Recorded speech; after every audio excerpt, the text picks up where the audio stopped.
Hey everybody, it's Ron from Pick Dawgz, and this is Ron's Rundown. We're going to go over the MLB games scheduled for Saturday, April 26, 2025. Now if you like this video, make sure to hit that thumbs up button and subscribe. Put your baseball picks in the comments section below. And if you're looking for my best bets, including my rundown best bet in Major League Baseball, you can find those at the premium picks tab of pickdawgz.com. There's also a link in the description. Alrighty, here we go. Here are the games for Saturday in Major League Baseball. First up, the Toronto Blue Jays taking on the New York Yankees. We've got Max Fried and Kevin Gausman on the mound. Pretty tough game, in my opinion, because the Blue Jays have been very solid against left-handed pitching. They're number 3 in baseball in team OPS against lefties. But that's with a .350 BABIP, and I do think they've been one of the more fortunate teams offensively to start the year when you look at their team average and OPS. The power numbers really haven't been there for Toronto, and we saw in that Astros series that hurt them quite a bit. They didn't do much of anything offensively. Going up against Fried, who's got great numbers against the current Blue Jays lineup, and he's in great form overall. Almost had a no-hitter in that last game against the Rays.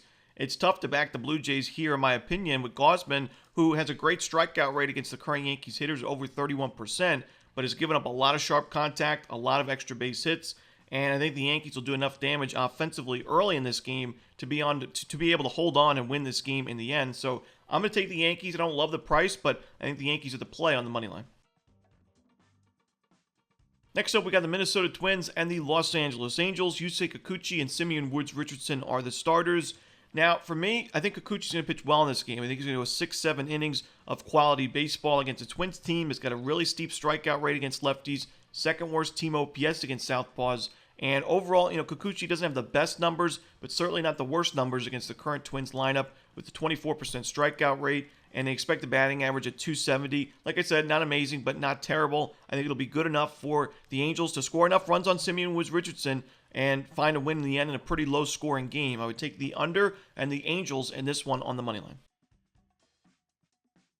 Next up, we got the Milwaukee Brewers taking on the St. Louis Cardinals. Quinn Priester and Sonny Gray are the starters. Now, I do think this is a pretty lopsided pitching matchup in favor, of course, of the Cardinals. Sonny Gray, pretty good numbers against the current Brewers lineup with a high strikeout rate, a low walk rate, and a pretty low xWOB by 324. While Quinn Priester has pitched well in his first 3 games with a sub-2 ERA, he does have pretty steep expected numbers because right now that walk-to-strikeout ratio is 9-11, not where you want it to be. I do think the Cardinals take advantage of that in this game. St. Louis does enough to win this game and cover the run line. I don't think it'll be a perfect outing for Gray, and with the Cardinals' bullpen has struggled, but so is Milwaukee's. I think St. Louis walks away with the win and run line cover. Next up, we got the Cincinnati Reds taking on the Colorado Rockies. We got Hunter Greene and Antonio Senzatella as the starters. Now, Green's coming off his weakest start of the season. That was against the Orioles. He was only able to go 3 innings, giving up 5 runs and 3 home runs. And after you struggle, the last place you want to go is Coors Field. Greene has struggled at Coors Field in his career. He pitched there in his rookie year and the season after, and both of those outings did not go the best, giving up 4 runs and 4 1/3 in that first start, and then 6 runs the next year in 2023. The Rockies strike out a lot, and Hunter Greene's a great strikeout pitcher. I think he'll miss a lot at bats and earn, probably 8+ strikeouts in this game, but he does give up some sharp contact. We saw the 3 home runs in that last start. At Coors Field, I do think the Rockies can find a couple of extra base hits and a couple of home runs to get them over their team total in this game. I think their team total is set too low for a Coors Field matchup. We know the Rockies have been tough to watch this season, and mostly offensively because of that high strikeout rate. But at Coors, they are a much better team offensively. I think they score a couple off of Greene and then a couple more off the bullpen. Give me the over team total for the Colorado Rockies. Next up, the New York Mets taking on the Washington Nationals. Clay Holmes and Brad Lord are the projected starters. A lean for me to the Mets, but I don't love the price in this game. I do like what I'm seeing from Clay Holmes. Obviously, he hasn't pitched too deep into ball games, as this is his first season as a full-time starter. But so far, so good. 3.16 ERA, 34 strikeouts, and 25 2/3, so well over a strikeout per inning. No home runs given up yet this season, and the control's starting to get a little bit better. He's given up 2 walks or fewer in 3 of his last 4 starts, including that last game against the Cardinals. 6 innings, 1 run, 2 walks, 6 strikeouts in the 7-4 Mets win. They have won 4 of his first 5 games, and of those 4 wins, the Mets covered the run line in 3 of those 4. So I'm going to roll with the Mets on the run line and money line in this one on the road. Next up, we got the Philadelphia Phillies and the Chicago Cubs. We got Jesus Luzardo and Ben Brown on the mound. Now, the Cubs right now are number one in baseball in both team OPS and isolated power against lefties through about 230 plate appearances going into Friday's game. It's a pretty good sample size, and they've got great numbers. Low strikeout rate, high walk rate. I think this could be the toughest matchup, or I think it is the toughest matchup for Luzardo this season. Even though he's already faced the Dodgers, the Cubs have just been that good against left-handed pitching. And Ben Brown, maybe not my favorite starting pitching option to back, but last year he was better at Wrigley Field. He's coming off one of his best starts of the season in that last game, which was also at Wrigley. Ended up being a Cubs win 6-2. They've won 3 of his last 4 starts.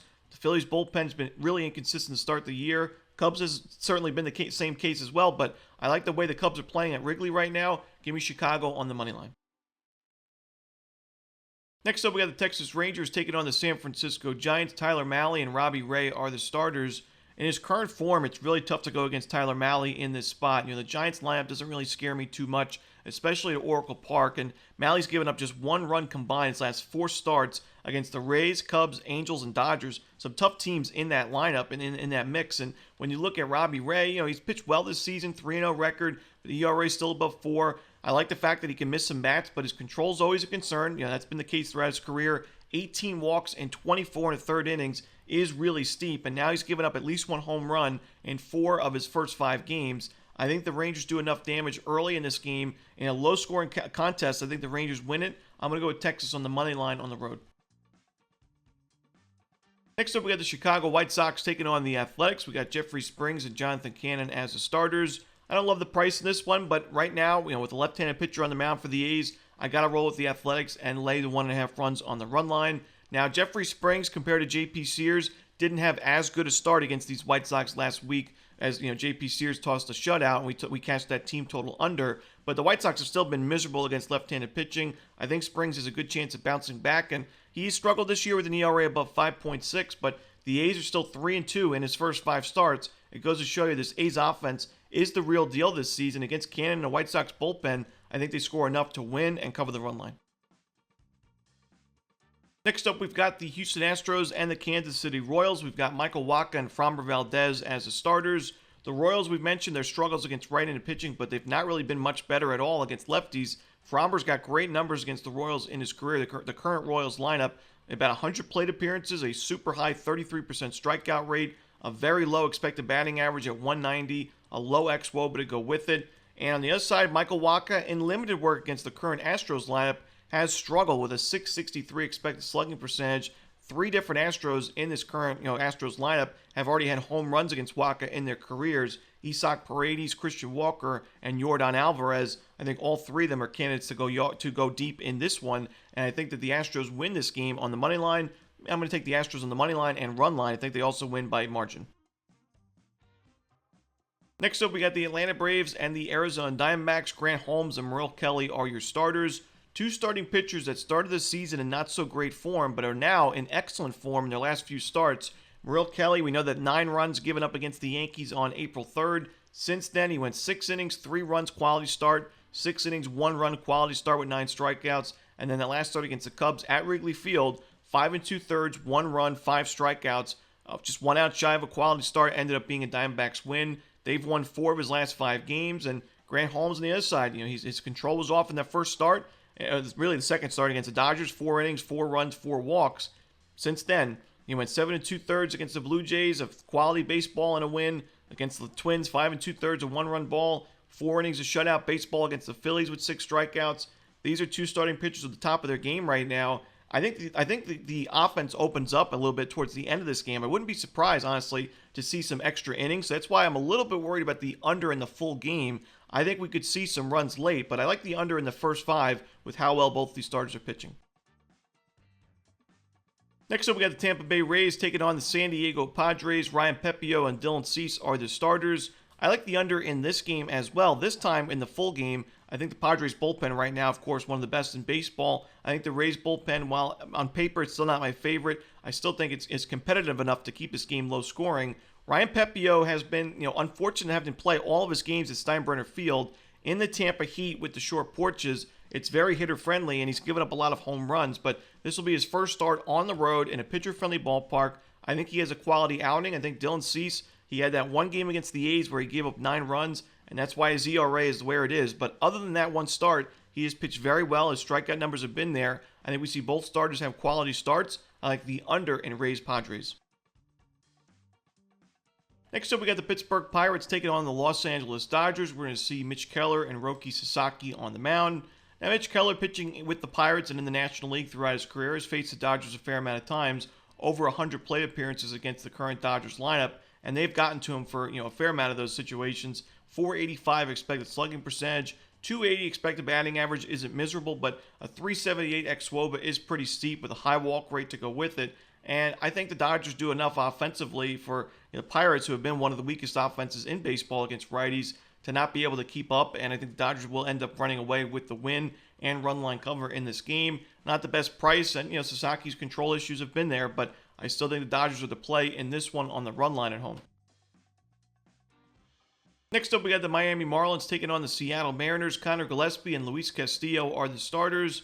Now, you look at Connor Gillespie's ERA at 6.75. Obviously, he has struggled, but for me, when you look at the game logs, you look at the expected numbers, that one start against the Diamondbacks, a very good lineup, arguably the best lineup right now in baseball against righties. He gave up 8 runs in 5 innings. That's game over. You can't compete in a game like that when you give up that many runs. But other than that one start, he's been competitive, and he's given the Marlins a chance to compete, going 4 runs or fewer in those other 4 games. The Marlins are 3-2 on the run line in his first 5 games, including an outright win that last one against the Phillies. I think Gillespie is not a starting pitcher that's going to go out 5-6 scoreless innings or 10 strikeouts, but if he can go 5-6 decent innings, 3-4 runs at the most, and give the Marlins a chance to get to Castillo, who is giving up 10 base hits his last game, a 1.6 whip is even steeper than Gillespie's, strikeout numbers have been inconsistent, a lot of base runners, a lot of sharp contact. I think the Marlins are the play here. I think they're the value side with getting a great price on the money line, but also plus 1.5 runs, because I think this is going to be a competitive game. And with Castillo and the Mariners being 1-4 on the run line in his first 5 starts, and we mentioned 3-2 for Gillespie and the Fish on the other side in the run line, I think the run line with Miami plus 1.5 is the play. And that's it. Those are the games for Saturday in baseball. Hope you enjoyed this video. Again, if you're looking for my best bets, you can find those at Pick Dawgz Premium, and there is a link in the description. As always, Romanelli, good luck.